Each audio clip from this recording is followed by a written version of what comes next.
While looking out at the frost-covered garden through my window, I took a sip of coffee. Winter had announced its arrival in Minnesota with a sudden drop in temperature. In our Eden Prairie garden, autumn leaves still clung to the ground, with frost glistening under the morning sun. Another Thanksgiving season was here.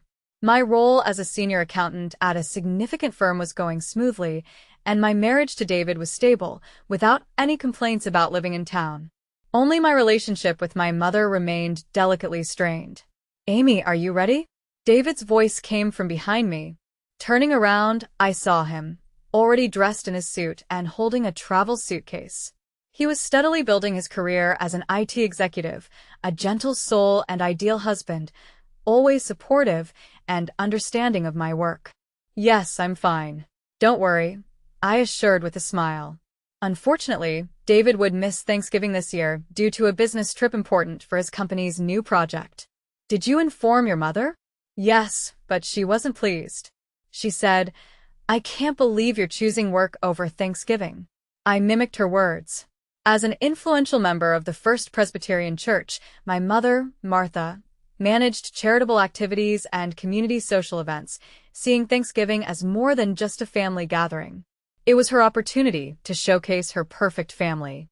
Mother's phrase, "pure bloodline," expressed her pride in our family's long-standing prestige, although it also carried a cruel undertone after my miscarriage 2 years ago. Afterward, her demeanor subtly shifted, with outward affection but moments of apparent relief. Meanwhile, her attention to Linda's son, Tommy, intensified.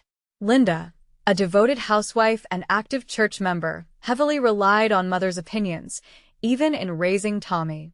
Her husband, John, recently showed concern over changes in Linda's behavior.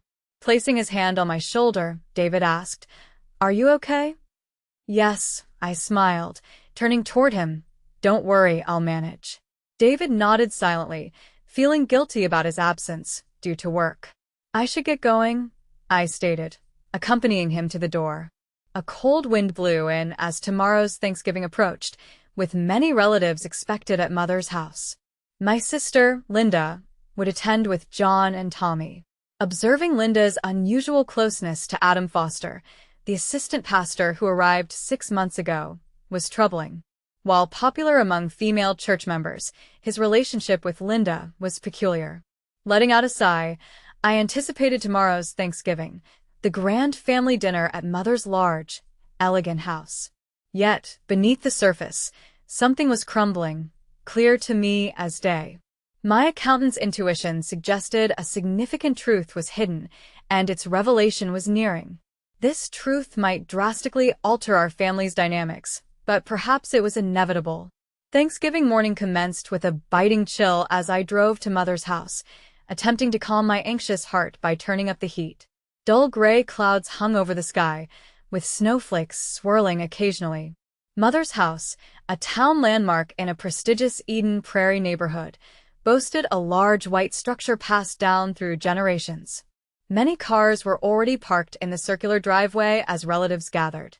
Upon opening the front door, Mother's voice echoed. "Is David really not coming?" she asked. Martha had prepared meticulously, wearing a navy dress with pearls, her styled graying hair and careful makeup in place. There was a slight edge at her question, as if she had been waiting to ask. And my mother's voice, there was a note of reproach as she mentioned the importance of work to the younger generation. She had understood my explanation that David had a significant business meeting. Ignoring her sarcasm, I moved to the kitchen where Aunt Carol and my cousin Jennifer were already preparing the meal. The turkey was beginning to brown nicely in the oven. "Oh, Amy, I'm glad we could help," Carol exclaimed, her voice carrying an indistinct mix of sympathy or pity. Since my miscarriage 2 years ago, I'd noticed a subtle shift in the way my family looked at me.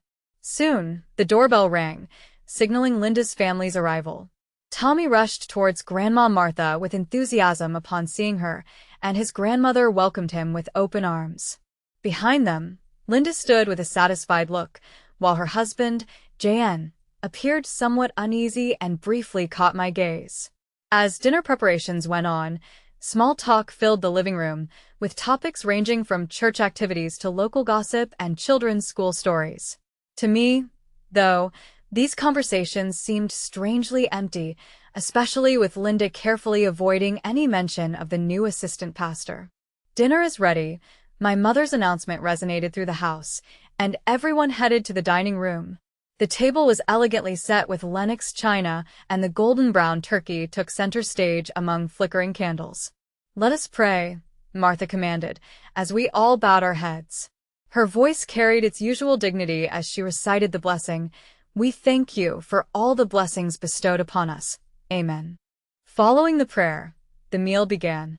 Martha expertly started carving the turkey with a family heirloom silver knife. Aunt Carol turned to me and said, "Amy, you're so consumed with work. Maybe it's time for a new purpose in life." My cousin, still compassionate, added, "Sometimes God gives us challenges for a reason." Their underlying reference to my miscarriage was clear. I quietly focused on my plate, but the mood shifted dramatically when Martha cheerfully, yet inappropriately, commented, "Your miscarriage saved our bloodline from being tainted." The words felt like an icy stab, and though my relatives laughed it off, to me their laughter was cruel. Then Linda delivered the final blow, saying, "A doctor grandchild is all we need," as she caressed Tommy's head and smiled. The world seemed to pause as I set my fork down and stood. All eyes on me. I calmly excused myself and left the dining room. Silence followed, punctuated by puzzled voices. I stood at the large window in the living room, observing the now heavy snowfall. The sight of snowflakes drifting in the dark brought an unexpected peace to my heart. Then I heard footsteps from the kitchen. It was J.N., Linda's husband, looking troubled. "Amy, I need to talk to you," he said, his usual confidence as president of a real estate firm replaced by tension. "There's something wrong with Linda," he began with hesitation. I listened, understanding. J.N. looked around, then confessed, "She's been spending a lot of time with a new assistant pastor." He paused, sighed deeply, and added, "I want to get a DNA test for Tommy. Will you assist me?" At that moment, everything fell into place in my mind. My accountant's intuition pieced together circumstantial evidence. "I understand," I quietly acknowledged. That Thanksgiving night marked a turning point for our family, revealing truths that could not be avoided. 3 days later, I sat in my home office, David still away, the house filled with only the sound of my typing. I had ordered a DNA test kit. An email from John indicated he had also purchased a commercial test kit online. Modern advancements made testing more accessible than ever. I used my skills as an accountant to analyze behavioral patterns through financial traces, methods that were once exclusive to specialized institutions, but are now accessible to anyone. As the auditor for First Presbyterian Church, I had access to their financial records, and I started reviewing them meticulously since Adam Foster's appointment. Unusual transactions were evident in the church's charitable funds, with a consistent transfer to a particular account every month. The amount seemed insignificant, but its regularity was suspicious. Suddenly, I was interrupted by my mother's voice as she stood in the doorway. "What are you investigating, Amy?" she asked. "Just preparing for the church audit, Mother," I responded, hiding my screen quickly. Although she seemed to accept my answer, suspicion lingered in her gaze. She reminded me of my unacceptable behavior during Thanksgiving dinner and then mentioned family reputation, especially since Linda was soon to hold an essential role. When she said Linda would become the youth department head, recommended by Assistant Pastor Adam, I was perplexed. After my mother left, I decided to look into Linda's activities, reviewing her credit card statements, phone records, and social media posts. Patterns appeared, showing Linda leaving every Wednesday afternoon for supposed church meetings, yet no such events matched the official schedule. Finally, I uncovered crucial evidence. Linda's credit card showed payments at a modest hotel in suburban Minneapolis consistently for 6 months. I called John, Linda's husband, reporting, "Every Wednesday, Linda's been at this hotel, with payments partly from the church's charitable funds." He sighed heavily on the other end. I added, "It's likely Linda knew about Adam when Tommy was born." During that time, Adam interned at the church as a seminary student, as per the records. The silence following my statement felt tense, like a calm before a storm. suggesting we might not need DNA test results. John didn't reply verbally, but his breathing indicated his concern was profound. Over the next week, my evidence gathering accelerated, and using my accounting proficiency, I revealed more connections between Adam and Linda, hotel bookings, dinner bills, and notably, anonymous fund transfers. Adam had used church funds to support his ties with Linda, despite disguising the transactions as charitable activities. This investigation brought an unforeseen revelation. My mother was implicated in financial misdeeds, siphoning church funds for personal use for years. Though minor, the misappropriation was severe, and a deep sigh escaped me as I considered using this information to control her actions. An unexpected twist came one afternoon when Linda showed up at my place, her voice tinged with anger and fear as she accused, "Amy, you're investigating me, aren't you?" I counter her question by saying, "Adam informed me someone's probing the church's financial records." Her nervousness was palpable as she pleaded for my silence, fearing exposure would ruin both family and church reputations. I stood firm, demanding the full truth, and Linda confessed, detailing her 5-year secret affair with Adam and Tommy's heritage. "Does Mother know?" I inquired, and Linda nodded, revealing our mother had concealed the matter for our family's pride. Our conversation was interrupted by a call on my phone. "Miss Anderson, your mother's been rushed to the emergency room. Suspected stroke," said the hospital's voice. As we reached the hospital, my sister's fear was mirrored in her pallor. Mother had been admitted to intensive care, surrounded by church officials, including Adam Foster, who were informed she collapsed at church due to the shock of receiving an anonymous accusation letter.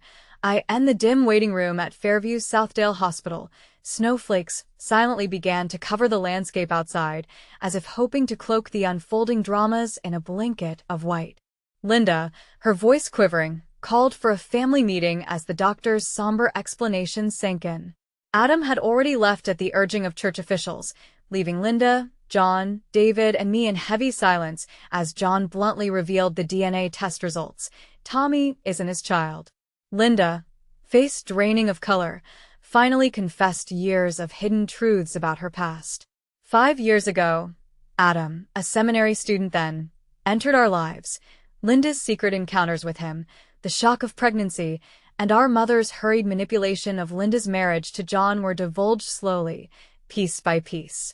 As Linda's voice faded to a quiet nod confirming my own investigations, John angrily questioned the future of these lies, his voice trembling with frustration.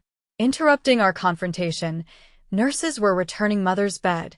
She was conscious, but partially paralyzed. Inside her purse, I found a church bankbook and a notebook detailing transactions with Adam. Her weak voice pleaded for them to be destroyed, but I refused, determined to end the secrets. That evening, as a church elder board convened, accusations of inappropriate conduct and misuse of church funds led to Adam's dismissal and the loss of Mother's position. Linda faced exile from the church community, and scandalous headlines surged through our lives. A week later, during a family meeting about Mother's care needs, Linda opposed the idea of a nursing home, but I insisted on professional help for Mother. Ultimately, it was decided she'd stay in a luxurious suburban nursing home, with costs shared by Linda and me. On Mother's discharge day, she acknowledged my earlier warnings with tears threatening at the genuineness of her emotions. That night, dining with David, I pondered our future amid falling snow, hoping to leave behind a place so steeped in deception and desiring a fresh start in a new home beyond this town. A year had passed since that pivotal moment, and David and I found ourselves settled in a newly developed residential area in western Minnesota, just a couple of hours by car from Eden Prairie. It seemed to be the perfect distance. In the kitchen of our new abode, I was busy preparing to roast a turkey, watching gentle snowflakes drift outside the window. Unlike last year, the cold was not biting. "Do you need help?" David called out from behind, wrapping his arms gently around my shoulders. "Thanks, but I'm fine," I replied, turning around with a smile. Papers from the adoption agency lay on the table, evidence of our progressing steps towards creating a new family. "This feels nostalgic," I remarked, gazing into the distance. Our lives had transformed dramatically since last Thanksgiving, as if a tempest had swept everything away. Mother now spends her quiet days in a luxurious nursing home on the outskirts of Minneapolis. Having lost her previous dignity and social influence, she seems to confront her true self for the first time. During my last visit, she spoke with unusual candor. "Amy, I might have been wrong." While her paralysis was gradually improving through rehabilitation, the emotional scars remained. "I was so focused on appearances that I lost sight of what truly mattered," she said, a hint of regret I had never observed in her eyes. From the window of the nursing home, you could see the well-tended garden, where nurses gently pushed wheelchairs, a symbol of my mother's new life. Linda's downfall was even more dramatic. The divorce was finalized, giving John custody of Tommy. Now, she can visit her child only once a month and under supervision. Her exclusion from the church community stripped her of all social underpinnings. Last week, Linda unexpectedly showed up at our new home. I was stunned at the sight of my once vivacious sister, now so frail. She needed to borrow money, as her relationship with Adam had ended too, and after getting expelled from the church, he had moved away, not providing child support. "I'm sorry," I replied softly but firmly. "I can't clean up your messes anymore." Linda left in tears, her retreating form barely a shadow of the sister I once knew. Meanwhile, John had embarked on a fresh path. With custody of Tommy, he devoted all his energy to his son's upbringing, acknowledging that he wasn't Tommy's biological father. His genuine affection for Tommy was evident. "Amy, I can't thank you enough," John said during a recent visit with Tommy. "Thank you for revealing the truth." Tommy might still be too young to grasp the situation fully, but surrounded by his father's love, he was growing up healthy, a source of great comfort to me. The church turmoil was slowly resolving, with a new assistant pastor appointed and the misappropriated funds being gradually recovered. Coupled with the costs of Mother's nursing care, our financial situation wasn't exactly easy, but it was the result of our choices. "The turkey's starting to smell good." David's voice pulled me back to the present. Indeed, a savory aroma was beginning to emanate from the oven. This year's Thanksgiving would be a quiet celebration with just my husband and me. The table was set with a white linen tablecloth and our newly purchased dishes. It wasn't ostentatious, but it was a space that warmed the heart. Watching me, David asked, "Are you happy?" I paused, then nodded slowly. "Yes, we are truly happy now in the real sense." Happiness based on deceit and illusions eventually falls apart. That was a lesson Mother learned across her lifetime. Through that pain, we found new happiness. Outside, snow continued to fall quietly, wrapping the earth in a soft white mantle, heralding the onset of a new season. Surely by spring, new shoots would sprout, much like how our lives would progress, slowly and steadily. "Oh, by the way," David said, picking up the adoption papers, "next Thanksgiving, we might be celebrating as a family of 3. I squeezed my husband's hand. A new form of family, perhaps a true bond unrelated to bloodlines or appearances. Yes, this was the path we had chosen, a new way of life founded on truth, casting aside deception.